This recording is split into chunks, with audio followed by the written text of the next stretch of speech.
दर्शक बंधु आजिर भिडियो रे आपण मानंकु स्वागत करुछि।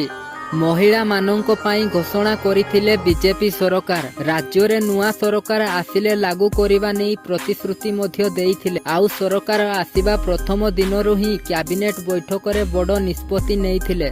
तो दर्शक बंधु वर्तमान ताहा पूरण करिबाकू जाउछंती बीजेपी सरकार। योजना को लागू करिबा नै सरकार तारीख मध्य घोषणा करि सारिछि। प्रथम कैबिनेट बैठक रे ए नै निष्पत्ति निया जाइथिबा बेले 100 दिन भितरे लागू करिबाकू प्रतिश्रुति देइछंती मुख्यमंत्री।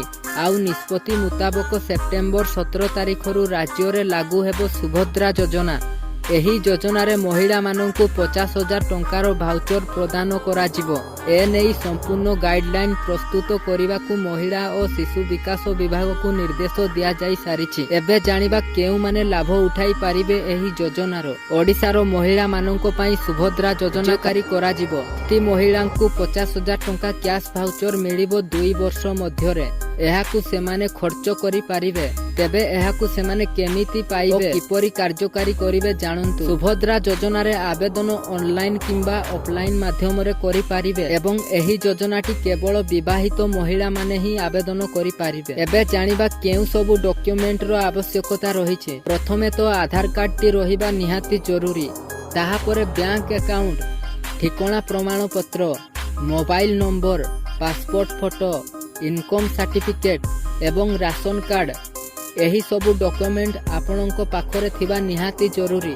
ताहा परे जानिबा केउ माने आवेदन करि पारिबे नाही।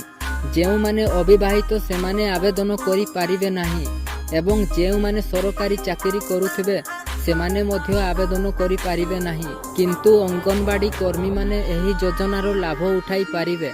एबे जानिबा बयस सीमा केते रहिछि। एही योजना को आवेदन करिबाकू चाहुथिले आपण मानंकर बयस 23 वर्षरु 59 वर्ष भितरे होइथिबा निहाती जरूरी। तो दर्शक बंधु ये थिला सुभद्रा योजना को नै एक बहुत ही बड़ अपडेट। जदि भिडियोटी भलो लागिछि गोटे लाइक करी अन्य मानंकु शेयर करी दियंतु एवं एही बळी सरकारी योजना विषय रे जानिबाकू चाहुथिले आम चैनल को सब्सक्राइब करंतु।